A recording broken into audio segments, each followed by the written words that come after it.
모시고 안녕하십니까. 오늘 제가 준비한 천도 말씀은 포덕 166년 9월 28일 포덕 천하를 이룬 성인 해월 최시영 신사님의 이야기 두 번째 이야기입니다.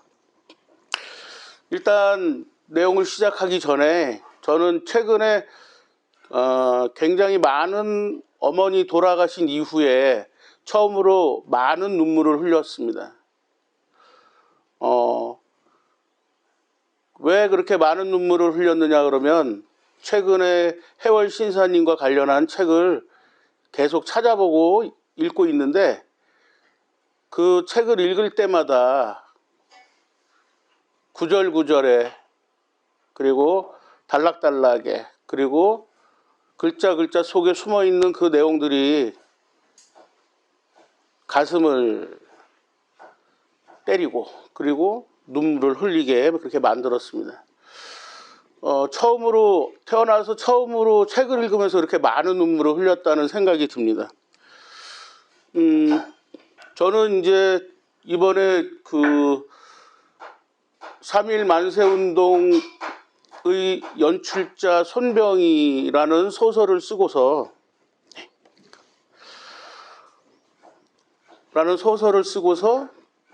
주변 분들한테 다음은 해월 신사님 이야기를 소설로 써라 라는 부탁 내지는 방향 제시를 제가 받았고, 그래서 그러지 않아도 저도 그럴 생각이 있었습니다.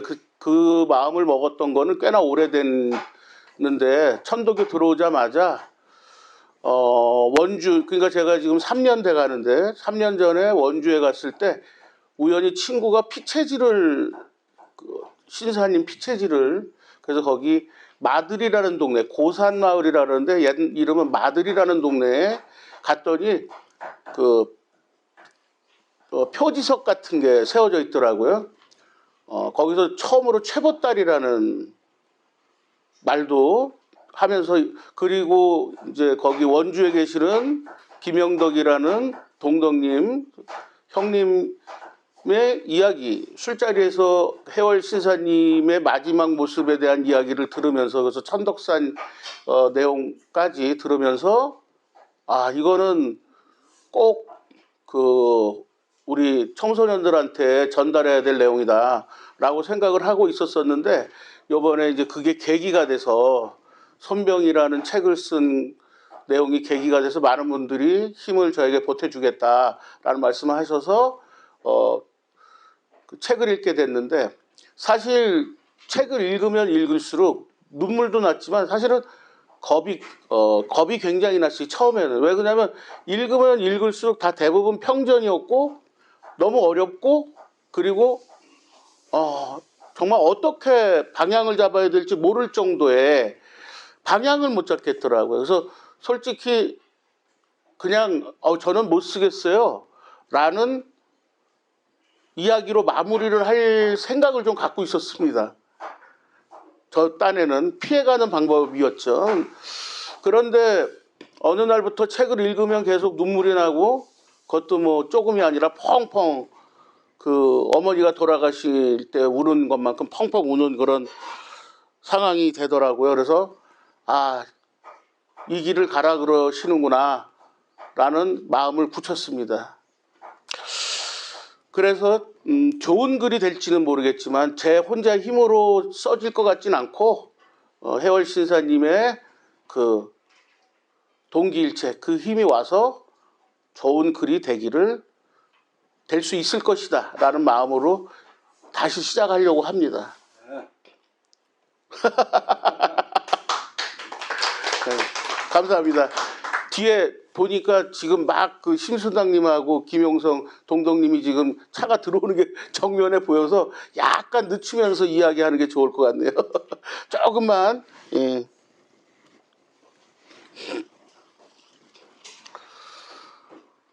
그러니까 느닷없이 눈물이 쏟아져 나오더라고요. 그 제목은 뭐였냐면은 해월의 딸 용담 할매였습니다. 물론 그 전에 여러 가지 책도 보고 그 다음에 인터넷을 뒤지고 그리고 이제 이렇게 천도 말씀도 하게 되니까 정리도 해야 되고 이러면서 상당히 겁나는 이 작업이더라고요. 이 해월 신사님의 얘기를. 그리고 다른 사람들이 왜 평전어로 썼을까라는 생각을 계속 했는데 그게 제일 쉬웠던 것 같아요. 평전이 제일 쉬웠던 것 같아요. 청소년 소설로 나오는 게 굉장히 힘든 작업이 되겠구나 이런 생각이 듭니다. 빨리 올라오셔야지 이게 얘기가 진행이 되는데.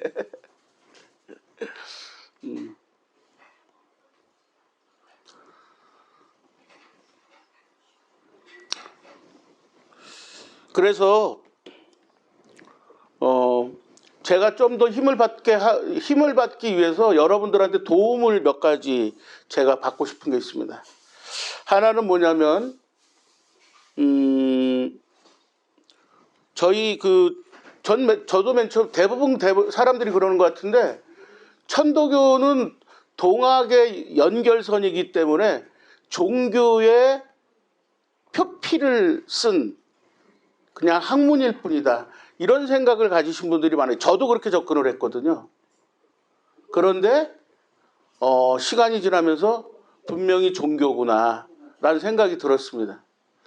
자, 그래서 여러분들한테 어떤 도움을 제가 받고 싶은 거냐면 기존의 그동안의 종교들은 제가 왜 이 동학이 뿌리가 동학이었고 그 다음에 이게 종교가 아니구나 라는 생각을 했었던 이유가 몇 가지 있는데 그 중에 하나가 천도교는 인격화되어 있지 않다는 거예요. 하느님을 얘기하면서 인격화되어 있지 않아요. 기독교는 인격화되어 있잖아요. 그죠? 예수님이라고. 구체화되어 있다는 거죠. 근데 저희는 하느님의 모습이 구체화되어 있지 않다는 거예요. 이미지화되어 있지 않다는 거예요. 인격화되어 있지 않다는 거. 그리고 이상하게 내세관이 없다는 거예요. 그래서 종교가 아니구나라고 제가 생각을 했었던 거였거든요. 자, 그런데 그게 아니라 생각의 전환을 해봤더니 180도를 뒤집어 봤더니 기존의 종교는 사람들을 억지로 믿게 하려니까 이미지로 만들어야 되고 인격화하려고 했구나. 그렇다 그러면 21세기에 맞는 종교는 없는 게 맞지 않냐. 그렇게 종교가 성립될 수도 있다. 이렇게 생각이 들었어요. 자, 제가 무슨 도움을 받고자 하냐면 자, 그러면은 우리는 다른 종교하고 어떤 차이가 있는지 간단히 얘기하면 인격화된 종교 그리고 내세관이 있는 종교에서 우리는 인격화가 안 돼 있고 내세관이 없는 종교입니다. 그 또 다른 뭐가 있는지 그런 고민들 해보셨을 거 아니에요. 그걸 좀 저한테 알려주시면 고맙겠다라는 거예요. 지금 생각 안 나시면 나중에라도 카톡에 올려주시고 단톡에 올려주시면 제가 글 쓰는데 소재로 충분히 사용할 수 있겠다라는 말거 하나 하고요. 그 다음에 우리 하느님의 모습, 하느님의 품성은 제가 한 1년여 전에 천도 말씀에서 우리가 따라야 될 하느님의 품성은 공평, 공존, 평화, 성실 이런 것들이다라고 얘기했습니다. 자, 그러면 여러분들이 찾으신 하느님의 품성은 어떤 건지 제가 못 찾은 부분들이 분명히 있을 거기 때문에 그리고 이걸 많이 찾아내야 제가 좀 더 해월 신사님의 정신에 가까이 갈 수 있겠다라는 생각이 들어서 여러분들한테 부탁을 하는 겁니다. 그러니까 꼭 좋은 글을 쓰고 싶어서 이러는 거예요. 세 번째는 여러분들이 순간 생각했을 때 가장 소중한 단어는 어떤 겁니까? 어저께 물어봤더니 어떤 분은 우리 동덕님 한 분은 사랑을 얘기하시더라고요. 근데 뭐 저는 별일 수도 있고 그렇죠? 꽃일 수도 있고 소중한 단어가 그죠? 내지는 뭐 자비일 수도 있는 거예요. 그 종교를 떠나서 소중한 단어. 이 단어, 내가 생각하는 소중한 단어들은 어떤 건지에 대해서 이 세 가지를 좀 정리가 제가 하는데 도움을 좀 주셨으면 좋겠다라는 말씀을 드리고, 집단지성의 힘으로 제가 좋은 글이 될 수 있도록 최대한 노력하도록 하겠습니다. 자, 그럼 제가 오늘 준비한 천도 말씀 시작하도록 하겠습니다. 자, 저번 시간에 제가 천도 말씀을 드렸던 것은 해월 신사님의 출생, 그리고 동학으로 입도하기 전까지를 정리했습니다. 기억나세요? 기억나세요? 예. 그 기억 안 나시는 분들이 너무 많은 것 같다. 예? 아무튼 일신 우일신이야. 그쵸? 매일 새로 와. 매일 클리너야. 그래야지 뭐 새로운 걸 받아들일 수 있으니까 이해하고 인정합니다. 예. 저번 시간에 해월 신사님에 대해서 우리가 출생에 대해서 이야기를 하고, 그러면서 동학 들어오기 전까지에 대한 얘기를 할 때 평전을 쓰신 분들조차도 많이 헷갈리고 틀리는 부분이 있다라는 말씀을 드렸었죠. 그죠? 그 중에 어떤 게 많이 틀렸죠? 예, 출생에 있어서 너무 가난하고 그래서 배운 적이 없다. 그래서 배운 적이 없다 보니까 뭐가 없다? 학문이 없다. 그러다 보니까 모든 말씀은 어떻게 전달이 됐다? 밑에 제자들이 전부 썼다. 이렇게 이야기들을 한다는 거죠. 너무 극단적으로 칭송과 찬양과 신화를 만들어가는 거였어요. 아니다. 객관적으로 보고 사실적으로 판단하자라고 저희가 저번 시간에 얘기했던 걸로 기억이 납니다. 맞죠? 네. 오늘은 그 시간에 이어서 동학에 입도한 내용과 그리고 가보년으로 넘어가기 전까지로 잡았습니다.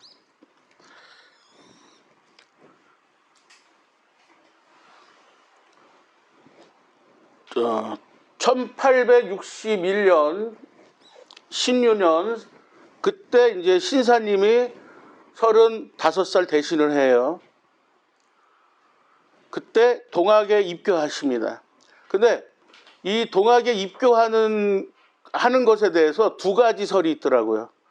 하나는 본인이 직접 찾아왔다라는 거예요. 그게 1861년 초에 그랬다는 얘기가 있고, 또 하나는 1866년에 강원도 간성에 사는 필목상 박춘서의 이야기를 듣고 그 사람한테 동학을 전수받은 다음에 이렇게 했다.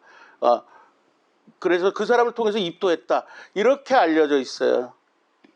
여러분들이 볼 땐 어떤 게 더 맞다고 생각하십니까? 두 번째요? 두 번째가 맞다고 생각하세요? 네. 세 번째. 세 번째요? 세 번째 나오지도 않았는데.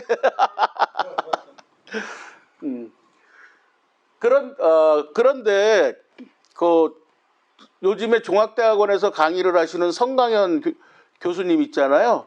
정말 많은 연구를 해놓고 정말 훌륭한 글로 기록해 놨더라고요. 그리고 모든 것을 다 찾아다녀 보셨더라고요. 그분 글 중에 보니까 1861년 여름 어느 날 친구가 와서 경주에 신인이 나타났어. 하늘에 소리를 들으신 분이 있어. 그러면 그 당시에 그런 소리 들으면 얼마나 대단해요. 그죠? 그런 사람이 있어? 그리고 쉽게 얘기하면은 이런 거였을 수도 있는 거죠. 저희가 알고 있는 것 중에 보면은 그 무당이 신 내린 무당이 영험하다고. 그죠?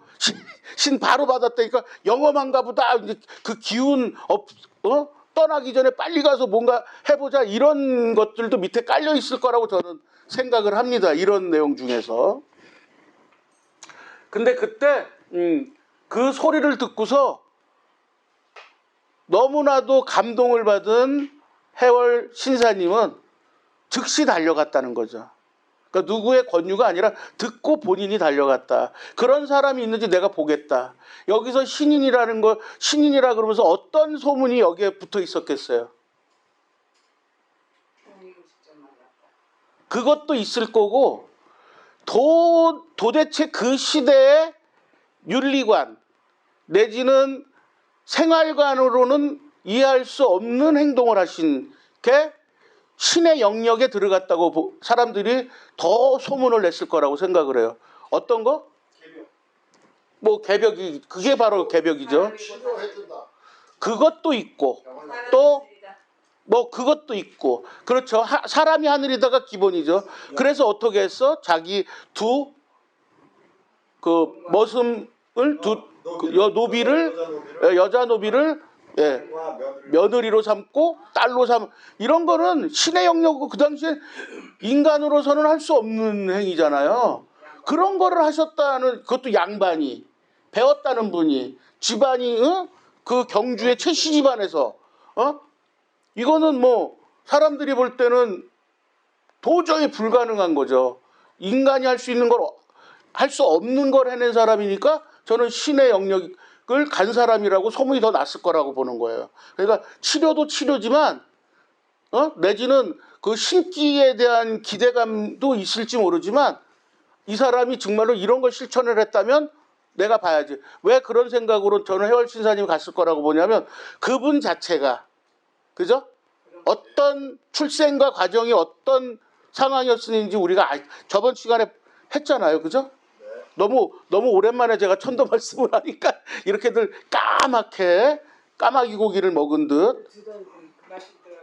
예. 자, 그래서 바로 갔을 거라고 저도 생각을 합니다.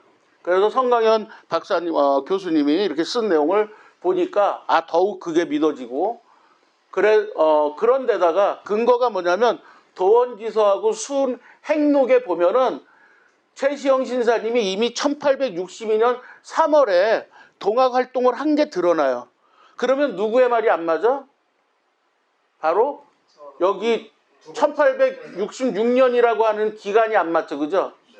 그 전에 했다는 거잖아요. 그러면 가장 우리는 어떤 걸 볼 수 있어? 1861년, 즉 성강현 교수가 쓴 이 내용이 가장 타당하다고 볼 수 있는 거죠. 그렇죠? 자, 요 얘기는 뭐냐면 집에 가서 부인에게 큰 절을 하게나 한 번 절해서 안 되면 두 번 절하고 세 번 절해라. 이 얘기가 이제 제가 왜 썼냐 그러면 이렇게 해서 이제 동학에 입도했고 도저히 그 당시에 양반으로서는 있을 수 없는 신과 같은 일을 한 분한테 교육을 계속 받다 보니까 자기의 생각이 트이고 그리고 자기의 삶의 방식이 달라지고 물론 해월 최시영 신사님은 타고나면서부터가 굉장히 그 성인적인 분이었다는 생각이 전 들어요. 아주 잘 갖춰져 있는 분이다. 네? 그러니까 우리가 영화로 보면 이제 뭐가 필요하면 누구 부르잖아요. 그럼 나타나잖아. 홍반장이라고. 그렇죠? 저희도 그런 분이 두 분 있잖아요. 여기 박경호, 김용성. 우리 준비된 우리 신사님들 두 분이나 됩니다. 그러다 보니까 이제 자기의 생각에 너무 그것에 가깝고 구체화되고 그걸 실천하시는 분이 계시는데 그분을 쫓아다니지 않을 수가 없는 거죠. 그렇죠? 저도 한 달에 한 번만 나오겠다고 해놓고 지금 매주 나오잖아요. 또 나오잖아요. 월요일. 그런데도 또 월요일. 요즘은 주말이 더 주말하고 월요일이 더 바빠요. 아예 약속을 못 잡아 월요일 날. 여기가 거의 이제 제 2의 집이에요. 2의 집. 그러다 보니까는 아무래도 해월신사님네도 경제적 활동 생활이 있는데 그게 소홀해질 수밖에 없죠. 그죠? 그러면 누가 싫어해요? 만화님이 싫어하죠. 만화님이 누구였어? 손씨 부인. 그쵸? 예. 그 포항에, 흥해에 계시던 그 손씨 부인이잖아요. 좋아할 리가 없죠. 그래가지고 그 좋아하지 않고 이러는데 도대체 이러지도 못해. 나는 스승님을 따라야겠는데 집에서 발목을 잡으니 솔직히 그렇잖아요. 저도 지금 독서토론회 대한민국에서 독서토론회 1인자다 뭐다 이런 소리를 듣지만 그렇게 듣는 데에는 저희 만화님의 그 버텨줌이 99%거든요. 1%만 제가 한 거고 99%가 저를 버리지 않아 주셨기 때문에 그 길을 제가 간 거란 말이에요. 근데 안에서 발목을 잡으면 이건 일 못하는 거거든요. 그죠? 그럼 이혼이라도 해버리면 저는 이 길을 못 가는 건데. 맞습니다. 그래서 너무 힘든 거죠. 그래서 이걸 어떻게 해결할 것인가를 고민을 하고 솔직하게 수은 대신사님한테 말씀을 드렸더니 내가 이렇게 곤란한 상황입니다 라고 말씀을 드리니까 나도 그랬다. 그쵸? 왜? 왜 나도 그랬다예요? 돈을 두 사람 다, 오히려 해월 신사님은 생활인이었어요. 예? 오히려 수은 최재호 대신사님이 더 돈을 벌어다 준 적이 없어. 뭐만 하면 망해. 이게 오히려 이제 프로야. 망하기 프로. 근데 지금의 시대와 그 당시 시대와 틀릴 텐데 삼정기도라는 게 있어가지고 여자는 남자한테 무조건 복종해라는 시대고. 그쵸. 근데 이제 그런. 어디 저 남편한테 되도록. 그쵸. 이제 그런 기본적인 세계관을 지금 뛰어넘으신 분이잖아요. 그 뛰어넘었기 때문에 그분이 신의 영역에 들어갔다라고 많은 사람들이 저는 그랬다라고 저는 생각해요. 그렇게 보여주시니까. 그러니까 아무튼 그래서 나도 그랬는데 어떻게 그 부인이 첫 번째 신도가 되셨잖아요. 그렇죠? 어떻게 했기 때문에 이신환성하셨기 때문에. 그렇죠? 어떻게 이신환성하셨어요? 이러한 계급적인 핍박이 결국은 내가 실천하고 있었구나. 집안에서. 그죠? 방금 전에 얘기하신 대로 어떻게 여인네가 감히 남편이 하는 일을 이러한 것들부터가 계급적인 사고예요. 그런 거를 완전히 깨트리시고 어떻게 했어요? 하늘님이라고 절을 하셨잖아요. 그럼 맨 처음에 그러면 그 대신사님 부인은 절을 하니까 갑자기 사람이 바뀌었네 이러셨겠어요? 한 번에 아니잖아요. 미치셨나?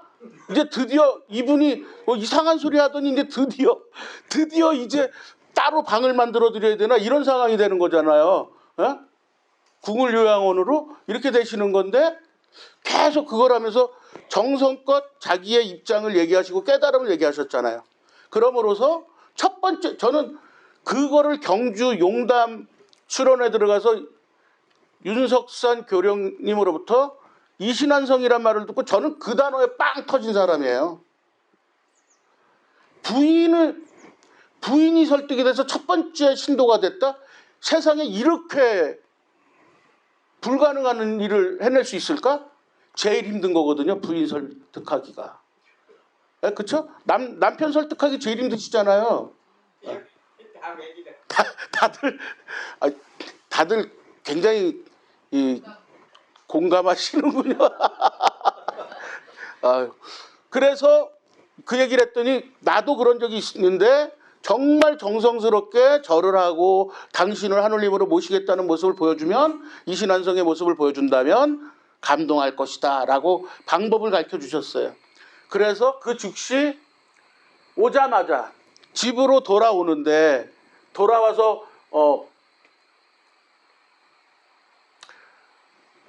보는데 그 동네 이름이 검등골이잖아요. 예? 그 검등골에 돌아오는데 부인들끼리 우물에서 그죠?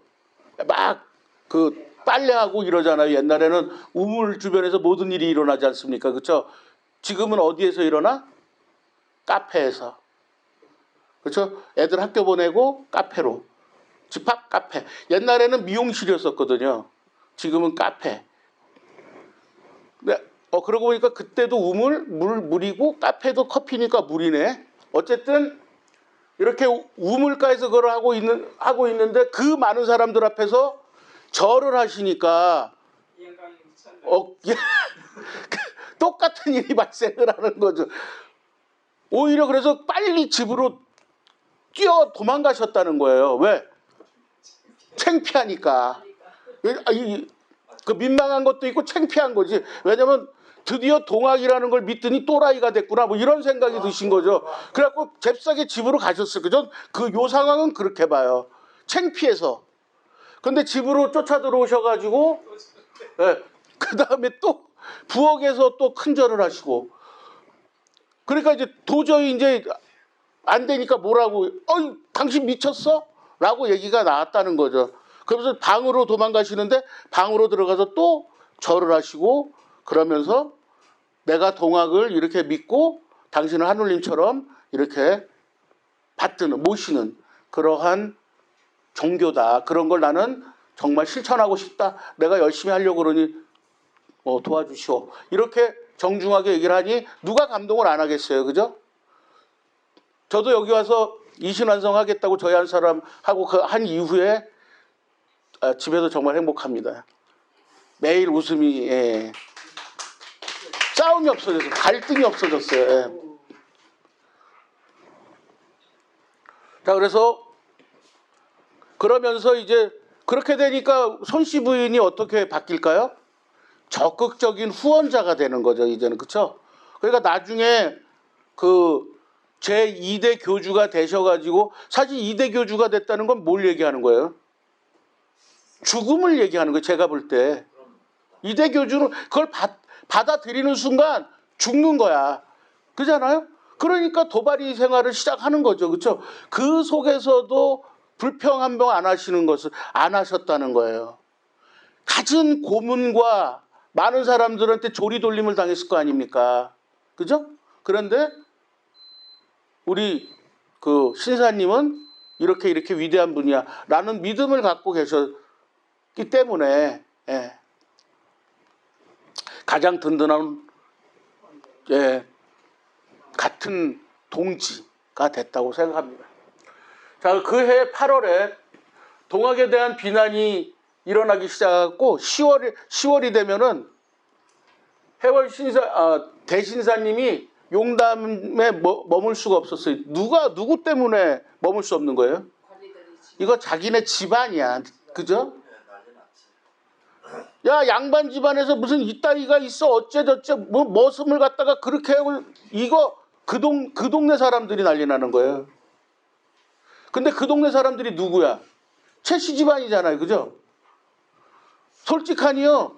의정부에서도 제가 이제 그 땅 이름 그 얼세우기 청년합회라는 걸 하면서 지금 회원들 한 100명 정도 저희가 의정부에서 활동하고 있잖아요.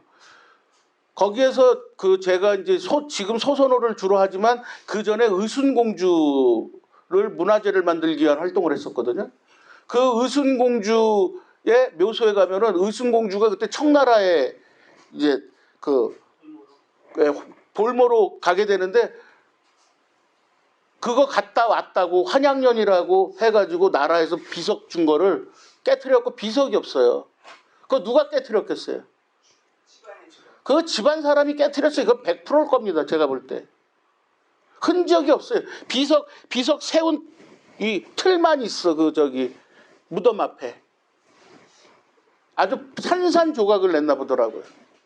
그러는 거예요. 누가 한다? 집안이 못 살게 한 거예요. 왜? 너가 우리 이 전통을 깨트리고 우리 집안을 저거 한 거라고 난리를 쳤을 겁니다.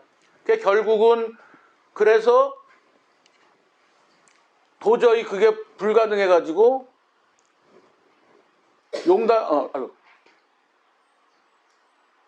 용담에 머물 수 없는 상황이 됩니다. 자, 유학자들의 압력이라고 그러지만 사실은 집안 그 친척들의 아마 압력이었을 것이다. 그러면서 핑계는 늘 천주란 말을 저희가 쓰잖아요. 이 단어 썼는데 도정님이 그래서 천주교 얘기했더니 똑같은 거잖아. 우리도 쓰는데 이 말씀할 때 깜짝 놀랐었어요. 우린 다른 거 쓰는 줄 알았었거든요. 그래서 그 3.1운동 때 천도교이면서 법정에 섰을 때 천주님이란 단어를 쓰신 분들이 많아요. 그래서 그게 천주교인지라는 사람들이 많고 의정부도 그런 케이스가 있어요. 조여모라는 분이 법정에서 천주님의 정신 이 얘기를 하니까 천주교 사람으로 저희가 의정부 사람들이 아는 거예요. 왜 천주예요? 우리 시천주잖아요. 하느님이잖아요. 그죠? 예. 그것을 똑같은 단어를 썼다고, 천주교하고 똑같은 단어를 썼다고 서학이다 이런 식으로 몰고 가는 거죠. 뭔들 어떤 거든 예? 꼬투리 대면 무조건 잡는 거죠. 자, 그리고 11월에 그렇게 해서 정처 없이 이제 그 용담을 떠나서 이렇게 최중희를 대동으로 하고 울산으로 가서 생활을 하시게 됩니다. 이 울산은 누가 그러면 모시고 갔을까요? 최시영 신사님이죠. 그렇죠? 울산의 서군효라는 분을 만나서 이제 시간을 보내시다가 이렇게 부산, 웅천, 고성 이런 식으로 거쳐서 12월 15일경에 전라도 남원에 도착합니다. 남원 도착하면 우리 또 기억해야 될 곳 있잖아요. 그죠? 은저감. 그쵸? 예. 남원 강한루에서 이렇게 10일간 그 머무시다가 교룡산성에 덕이람으로 들어가셨고 덕이람의 방한칸을 빌려서 덕미람. 죄송합니다. 옆으로 봤더니 눈 아파. 덕미람을 들어갔고 거기서 방한칸을 얻으셔서 은저감이라고 명하시고 거기에 기거하십니다. 거기서 제가 보면은 이제 어떤 글을 많이 쓰시는 분들은 대체적으로 이렇게 멈춰져 있을 때 머릿속에서 막 쏟아져 나오니까 그때 많은 이론과 내용을 정리해요. 조선시대 제일 책을 많이 썼다는 다산정약용 같은 경우도 유배 기간이 길었기 때문에 책을 많이 쓴 거예요. 이때 시간이 정리하실 수 있는 시간이었던 거죠. 그래서 이때 논학문, 수덕문, 도수가, 권학가 등 내용을 정리하시고 그렇게 해서 종교적 체계를 잡으십니다. 자, 여기서 근데 전라도 지금 이제 어디였어요? 지금 남원이잖아요. 그러다 보니까 거기에서도 소문이 나요, 안 나요? 그 훌륭하신 분이 오셨대. 그 소문만 하셨던 분이 드디어 나타나셨대. 이렇게 얘기를 하니까 한번 어떤 사람은 정말 존경스러워서 오신 분이 있을 거고, 어떤 사람은 한번 대결해 볼까 간판 깨기 하려고 온 사람도 있을 거고, 별의별 사람들이 다 있었겠죠, 그죠? 그런 속에 이제 이때 서인주하고 서병학이 이제 찾아오고 젊은 이제 세대 교체를 할 새로운 인물들이 등장하기 시작합니다. 그래서 나중에 동학혁명의 남접의 기원이 되는 분들이죠. 그런 속에서 그러면은 대신사님은 남원으로 갔으면은 지금 해월신사님은 남원 쫓아간 거 아니잖아요, 그죠? 예? 그건 혼자서 공부를 하셨다는 얘기예요, 그죠? 그러면서 이 세 가지 가지고서 주로 혼자서 공부를 하고 계시다가 1852년 임술년 이때가 이제 1862년 저도 노안이 드디어 그 새해부터 이제 그 뒤에 바로 집 앞에 연못이 있으셨대요. 해월신사님 그 집에.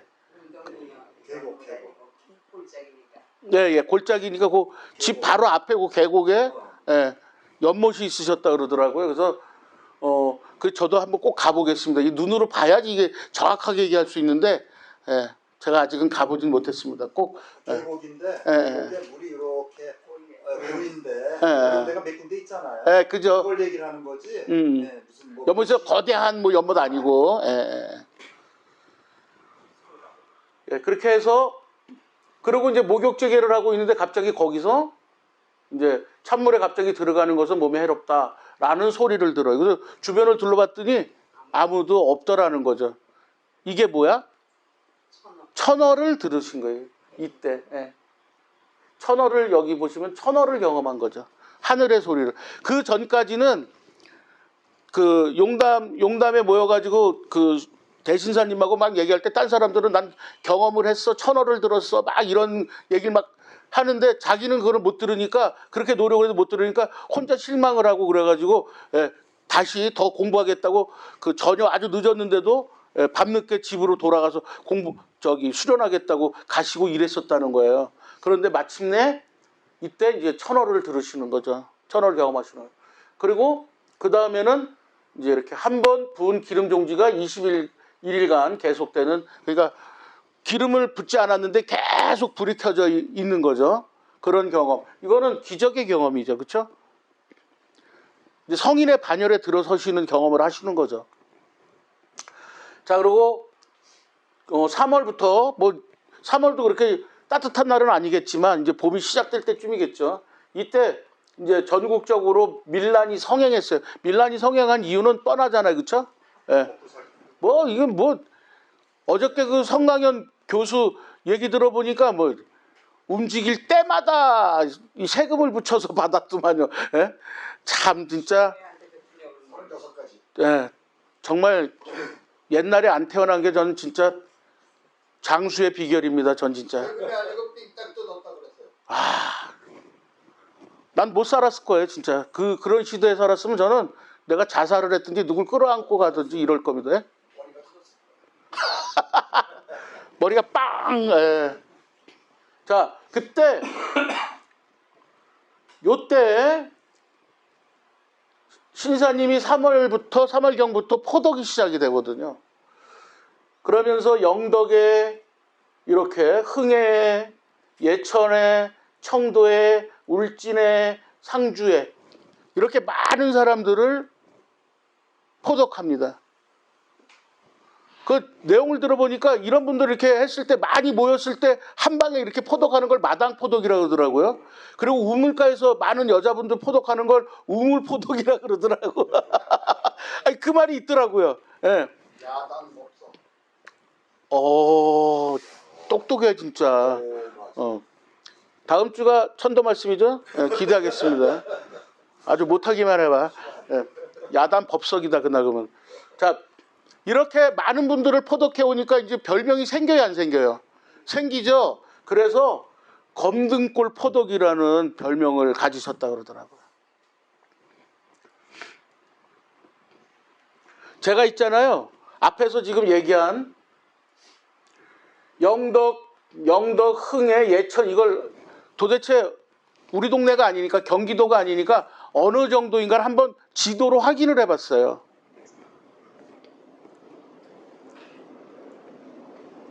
나온 순서예요. 영덕이죠. 그 다음에 영해, 포항 바로 그 살짝 위잖아요. 그죠? 요쯤이 아마 흥해일 거예요. 그죠? 그 다음에 예천, 그 다음에 청도, 울진, 그 다음에 상주야. 여기에서 앞에서 있잖아요. 검등골 포덕이라는 게 지금 경북 전체를 다 돈 거예요. 그죠? 김치욱 동동님. 예.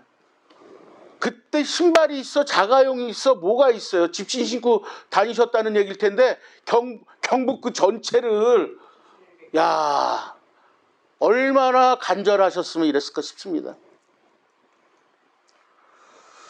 자, 그해 7월에 대신사님께서 남원에 은적하면서 이제 경주의 박대여 집으로 돌아오시거든요. 이거는 비밀리에 오신 거예요. 근데 신사님이 가만히 있어 보니까 갑자기 대신사님이 박대여 집에 온 것 같은 느낌이 있는 거죠. 그래서 거기를 무작정 찾아갔더니 거기 계시는 거예요. 그래서 얘기합니다. 찬물에 갑자기 들어가는 거 몸에 해롭다는 천월 들었는데 이건 어떤 겁니까? 이렇게 물어본 거죠. 그랬더니 대신장께서 굉장히 기뻐하시면서 내가 남원에서 수덕문을 읽었는데 바로 네가 그거를 거기서 들었구나. 이렇게 하면서 기뻐하셨다는 거예요. 그러니까 이게 뭐야? 지금 서로 영적으로 통했다는 얘기죠. 이거 우리 뭐라 그래? 동기일체. 그렇죠? 이심즉 오심. 이심즉 여심. 오심즉 여심. 죄송합니다. 예.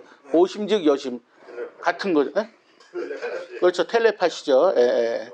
그래서 이심전심, 뭐 염화미소 뭐 많이 있다고 제가 첫 시간에 강의했던 내용입니다.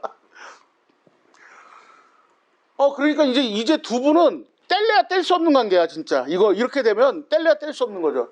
자, 9월 29일에 경주 윤선달이라는 사람이 있는데 경주의 영장한테 수은을 체포하라고 옆에서 해. 사바사바 해. 왜? 잡으면 제자들이 돈을 걷어 올 거라는 거죠. 그래가지고 그걸 체포를 해요. 그런데 10월 5일 날 며칠 안 있어서 500에서 600명의 도인들이 몰려가 갖고 난리를 치죠. 풀려 해라고. 자, 그렇게 해서 11월 9일 날 이렇게 풀려나고 이제 이건 도대체 이 동네에 있으면 안 되겠구나. 이렇게 해서 11월 9일 날 대신사님이 이렇게 흥해 매산 매곡의 대신사님을 이제 이렇게 그 흥해로 해월 그 신사님이 모시고 가게 돼요. 그래서 손봉조라는 분의 그쪽에 이제 해서 이분이 조금 경제적인 여유가 있었다 그러더라고요. 그리고 12월 29일 날 개인적으로 제가 요 12월 29일 날 열흘 전이 12월 19일인데 대선이잖아요. 그리고 제 개인적인 생일입니다. 그런데 잘 안 밝히려고 그래요. 왜? 쥐박이도 12월 19일이 생일이더라고요. 그래가지고 그걸 알고서 제가 자, 그래서 이날 12월 29일 날 섣달 금음에 최초로 접주제를 도입을 하십니다. 자, 그리고 그 다음에 1860년 3년 개해년에, 그러니까 제가 1963년이니까 100년 전에